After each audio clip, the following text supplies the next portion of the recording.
Hello नमस्कार दोस्तों, मैं हूं आपका अपना ठाकुर प्रिंस। हाजिर हूं एक नई कहानी के साथ। कहानी शुरू करूं उससे पहले वही सिलसिला, अगर आप चैनल पर नए हैं तो प्लीज़ लाइक और सब्सक्राइब कर दीजिए, जिससे मेरा हौसला बढ़ता रहेगा। आज की कहानी उत्तर प्रदेश के गोरखपुर जिले की है। कहानी जो है 6 साल पहले की है। गोरखपुर जिले में एक यादव परिवार रहा करता था। बहुत ही खुशहाल जिंदगी चल रही थी। उनके परिवार पर तीन, खुद ओम प्रकाश यादव जो पेशे से डॉक्टर थे, और उनकी वाइफ अर्चना यादव, और एक 8 साल का बच्चा नितिन रहता था। कुछ अच्छी जिंदगी चल रही थी। डॉक्टर साहब भी अच्छा खासा पैसा कमा रहे थे, अच्छी जिंदगी थी, अच्छा घर धन था, दौलत था, सब कुछ था, किसी चीज़ की कोई कमी नहीं थी। लेकिन कहानी जो है तो ये 2016 की है। उसी दरमियान होता यूं है कि जो ओम प्रकाश यादव की जो पत्नी है वो थाने पर जाकर एक रिपोर्ट दर्ज करती हैं, और रिपोर्ट में ये दाखिल करती हैं कि मेरे घर पर लूट हो गया है और मेरे पति और बच्चे की किसी ने मौत के घाट उतार दिया है। ये खुद जाके स्टेटमेंट देती हैं और एक एफआईआर दर्ज करती हैं। एफआईआर जब दर्ज होती है तब पुलिस तुरंत फौरन संज्ञान में आकर घर पर आती है। देखती है कि जब उस सीन ऑफ क्राइम देखती है तो देखती है कि सच में एक लाश पड़ी हुई है, और बगल में बेटे की भी लाश पड़ी हुई है। किसी ने बहुत ब्रूटल टाइप की हत्या की है।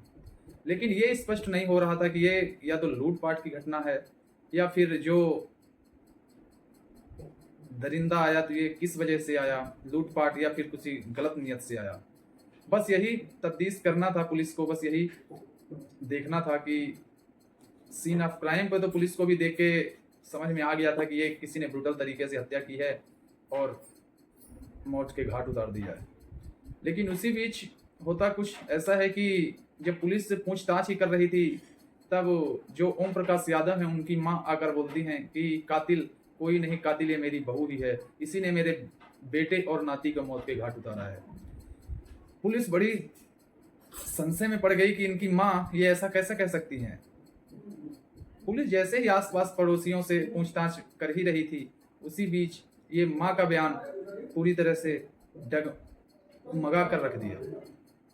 पुलिस ने भी सोचा कि पूछ लेते हैं आसपास पड़ोसियों की कि आखिर जो ये ओम प्रकाश यादव की जो पत्नी है अर्चना यादव, उनका नज़रिया और उनका जो नेचर है वो कैसा है। जब पुलिस को पूछती आसपास पड़ोसी घर परिवार में, तो पता चलता है कि बहुत सारे पुलिस को क्लू मिलते हैं। उनमें बताया जाता है कि उनका पति के साथ कोई अच्छे संबंध नहीं थे, और हमेशा लड़ाई झगड़ा पति पत्नी दोनों में होता रहता था। लेकिन प्राय आम बात है कि हर घर परिवार में थोड़ा बहुत नोक झोंक चलती रहती है।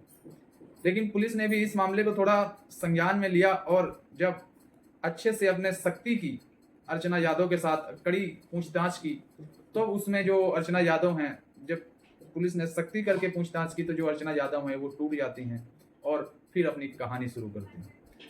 कहानी ये 2016 की है। अब से तकरीबन 8 साल हो गए कहानी को हुए। जो यादव परिवार था उसमें जो यादव परिवार थे, जैसे कि बताया मैंने, को पेशे से डॉक्टर थे। उनका आना जाना काफ़ी, घर में कम बाहर ज़्यादा रहता था, क्योंकि व्यस्तता इतनी रहती थी कि वो बताते हैं कि हमेशा उनका ज़्यादा टाइम बाहर ही रहता था। अब इसी का फ़ायदा उठा के जो उनकी पत्नी है अर्चना यादव, उनका ज़्यादा टाइम जब होता तो मोबाइल पे ही, सोशल मीडिया पे ही ज़्यादातर रहता था। फेसबुक हो गया, इंस्टाग्राम, व्हाट्सअप में ही ज़्यादातर। तो होता कुछ है, चलाते चलाते एक दिन फेसबुक में इनका एक लड़का मिलता है। लड़के का नाम रहता है अजय यादव। बस इनका उसी फेसबुक से इनकी दोस्ती होती है। वहीं पे इनकी बातें आगे बढ़ती हैं। जब बातें आपस में चैट होती है तो नंबर भी एक्सचेंज होता है। जब नंबर भी एक्सचेंज हुआ तो फिर लंबी लंबी बातें होने लगी। जब बातें होने लगी तो फिर प्यार परवान पे चढ़ा। अच्छी खासी गहरी दोस्ती होगी आपस में। लेकिन अर्चना यादव क्या करती थी कि अपने पति को शक न हो तो वो एक मोबाइल पर दो दो सिम रखा करती थी, और जब सिम एक से बात करती और जब वो बात करने तो सिम लगा देती दूसरा, और दूसरा जब अपना जो पुराना नंबर है वो मोबाइल पर लगा दिया करती थी, तो जिससे किसी को कोई शक ना हो और कोई दिक्कत ना हो, बस आराम से बात भी हो जाए। लेकिन एक दिन क्या होता है कि रात रात को 9 बजे जो डॉक्टर ओम प्रकाश यादव हैं वो आते हैं और उनका मोबाइल किसी कारणवश चार्ज नहीं था।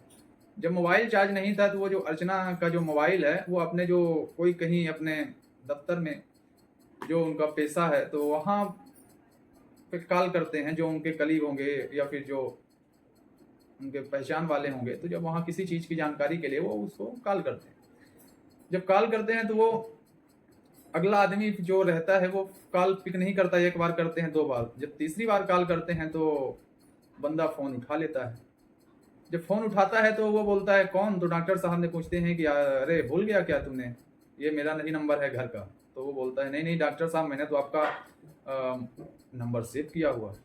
जब नंबर सेव किया हुआ है तो डॉक्टर भी तो पूछते हैं कि क्या है मेरा नंबर, तो जब वो नंबर रिपीट करता है तो बोलते हैं नहीं ये सिम कहाँ से दूसरी आ गई। तब वहां से पहली बार डॉक्टर को ये शक होता है कि नंबर ये अलग से कहाँ से आ गया, नंबर तो मेरे घर का दूसरा था, उस पर दूसरी सिम लगी थी, तो फिर दूसरा नंबर कहाँ से आ गया। तो जब वो अपनी वाइफ अर्चना यादव से पूछते हैं तो वो बोलती है, वो कुछ बस बहाने बना के टाल देती हैं, इतना ज़्यादा डॉक्टर साहब को शक नहीं होता है। लेकिन थोड़ा बहुत शक होने लगता है क्योंकि कई बार उन्होंने उनको बताया कि उन्होंने लगा था कि बीच बीच में जो है कि कभी कॉल वेटिंग आए या फिर रात में कभी बिजी आए, तो डॉक्टर साहब को भी इतना शक नहीं होता था। प्राय आम बात है कि लेडीज हैं, बीवियां हैं, वाइफ हैं, अपने घर परिवार में बात करती रहती हैं, तो इतना किसी को ऊपर शक नहीं जाता है। जब इसका इनका चढ़ा दोनों को तो पता चला, जब दोनों तो डॉक्टर साहब को पहली बार ये शक हुआ। अब जब शक हुआ तो अब ये प्राय बात है कि जब ये शक हुआ तब वो अर्चना ने अपने जो आशिक है, इनका जो प्रेमी है अजय यादव, है उनसे बात करती है, उसको बताती है कि आज मेरे पति को ऐसा पता चल गया है और उन्हें शक है मेरे ऊपर कि मैं किसी और लोगों से बात करती हूँ। जब इतनी बातें पता चलती हैं तब जो अजय यादव है, पति को शक होने के बाद अर्चना का जो प्रेमी है उसी घटना के दिन वो उनके घर पर पहुंचता है और अर्चना यादव खुद अपने प्रेमी के साथ मिलकर घर में सो रहे डॉक्टर ओम प्रकाश यादव के हथौड़े यादव को सर पे हथौड़े मारकर उनकी हत्या कर दी जाती है। जब ये सब लहू लुहून देख के अब जब वहां पे हत्या तो थोड़ा बहुत चीख पुकार भी हल्का सा हुए, तो उस दौरान बगल में सोया हुआ बेटा भी जाग जाता है, जो नितिन था वो भी जाग गया। अब खून से लथपथ अपने पिता को देखकर वह माँ की गोद में जाकर लिपट जाता है। लेकिन तब अर्चना यादव इशारा करती है प्रेमी को कि नहीं, इसको भी मौत के घाट उतार दो। तब जो प्रेमी है तो वो मना करता है।